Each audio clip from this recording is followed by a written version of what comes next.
Yawning isn't just a sign of being tired. It's actually your body's way of regulating oxygen and carbon dioxide levels. When you take a deep yawn, you inhale more air, helping your brain wake up and stay alert. But why is yawning contagious? Seeing someone else yawn or even thinking about it can trigger your own yawn.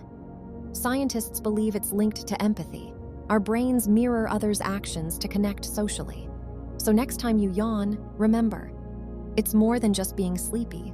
It's your body and brain communicating.